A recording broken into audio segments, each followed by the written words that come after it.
Hello. మామ, నా వైఫ్కి జాబ్ కావాలని చెప్పింది కదా, ఉందా? ఏ సెక్టరా? బ్యాంకా?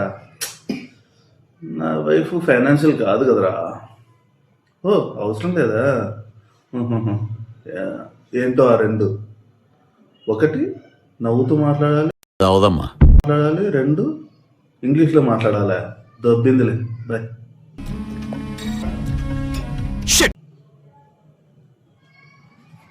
ఎందుకు దుబ్బిందిలే అన్నా? రెండు కావాలంట అబ్బా. ఒకటి ఇంగ్లీష్లో మాట్లాడాలి, రెండు నవ్వుతూ మాట్లాడాలి అంట. What are you talking, bro? What are you talking, bro?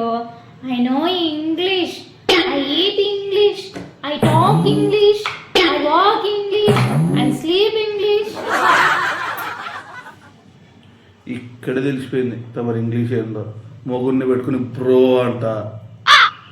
అయినా ఇంగ్లీష్ అనేది ఐ వాక్ టాక్ అందులో ఉండదు. మంచి ఇంగ్లీష్ మాట్లాడాలా. మళ్ళీ నాకు రెండోది వచ్చు కదా.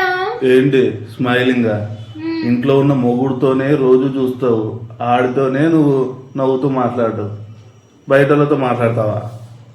అంత సీన్ లేదు. నన్ను డిస్కరేజ్ చెయ్యకు బ్రో. అబ్బో, డిస్కరేజ్ కొత్త పదం వచ్చేసింది. ఇంగ్లీష్ అయితే మాట్లాడేస్తా.